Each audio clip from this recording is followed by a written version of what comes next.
ഹൈക്കോടതി നിർദ്ദേശത്തെ തുടർന്ന് ഇടുക്കി പൂപ്പാറയിലെ 56 കെട്ടിടങ്ങൾ ഒഴിപ്പിച്ച് റവന്യൂ വകുപ്പ്. Idukki sub collector Arun S നായരുടെ നേതൃത്വത്തിലുള്ള റവന്യൂ സംഘമാണ് ഒഴിപ്പിക്കൽ നടപടികൾ പൂർത്തീകരിച്ചത്.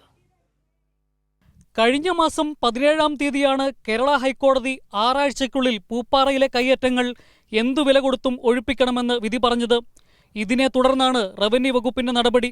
Idukki sub collector Arun S നായരുടെ നേതൃത്വത്തിലുള്ള റവന്യൂ സംഘമാണ് ഒഴിപ്പിക്കൽ നടപടികൾക്ക് നേതൃത്വം കൊടുത്തത്. കടകൾ പൂർണ്ണമായി പൂട്ടി സീൽ ചെയ്തു. കടകളിലെ വസ്തുവകകൾ എടുത്തുമാറ്റാനുള്ള സാവകാശം നൽകുമെന്നും വീടുകൾ ഏറ്റെടുത്തുവെങ്കിലും തൽക്കാലത്തേക്ക് ഒഴിപ്പിക്കില്ല എന്നും സബ് കളക്ടർ പറഞ്ഞു. 2 ടൈപ്പ് കെട്ടിടങ്ങളാണ് ഇവിടെ പ്രധാനമായിട്ടുള്ളത്, വീടുകളും വാണിജ്യ കെട്ടിടങ്ങളും. അതിനകത്ത് വീടുകളിൽ താമസിക്കുന്നവർക്ക് നമ്മൾ താമസിക്കാനുള്ള അനുമതി കൊടുത്തിട്ടുണ്ട്, അവരെ ആരെയും ഒഴിപ്പിച്ചിട്ടില്ല. അത് ബാക്കി എല്ലാ കേസുകളിലും നമ്മുടെ സ്റ്റാൻഡ് അത് തന്നെയായിരുന്നു.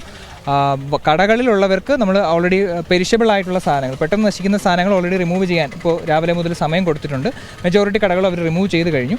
ബാക്കി ഇനി മാറ്റാനുള്ള സാധനങ്ങൾ ഏതെങ്കിലും ഉണ്ടെങ്കിൽ ഇപ്പോൾ നമ്മൾ കടകൾ ഏറ്റെടുക്കുകയാണ്, സീൽ ചെയ്യുന്നുണ്ട്. പക്ഷേ അവർക്കൊരു അപേക്ഷ തന്ന് നമുക്ക് മാറ്റാം എന്നുള്ള രീതിയിൽ ഒരു ഓപ്പർച്യൂണിറ്റി അവർക്ക് കൊടുക്കുന്നുണ്ട്. ഒഴിപ്പിക്കൽ നടപടികളുമായി റവന്യൂ സംഘം എത്തുമെന്ന് അറിഞ്ഞതിനെ തുടർന്ന് പ്രദേശവാസികൾ സംഘടിച്ചിരുന്നു. തങ്ങളുടെ വാദം കേൾക്കാതെയാണ് ഈ നടപടികളെന്ന് വ്യാപാരികളും നാട്ടുകാരും പറയുന്നു. ആക്ഷൻ കൗൺസിലിൻ്റെ അടുത്ത നടപടി എന്ന് പറഞ്ഞാൽ ഞങ്ങൾ സുപ്രീം കോടതിയിൽ പോകും.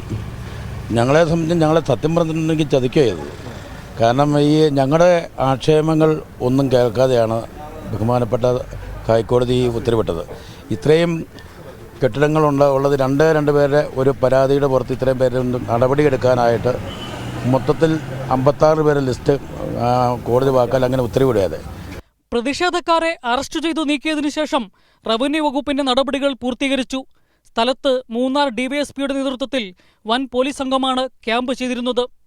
വലിയ അനിഷ്ട സംഭവങ്ങളൊന്നുമില്ലാതെ ഹൈക്കോടതി വിധിപ്രകാരമുള്ള ഒഴിപ്പിക്കൽ നടപടികൾ പൂർത്തീകരിച്ച് റവന്യൂ വകുപ്പ് മടങ്ങുമ്പോൾ നിയമപോരാട്ടം തുടരുമെന്നാണ് ആക്ഷൻ കൗൺസിൽ പറയുന്നത്. ക്യാമറമാൻ ദിലീപ് ഗോപിക്കൊപ്പം ജോസിൽ സെബാസ്റ്റ്യൻ, കൈരളി ന്യൂസ്, ഇടുക്കി.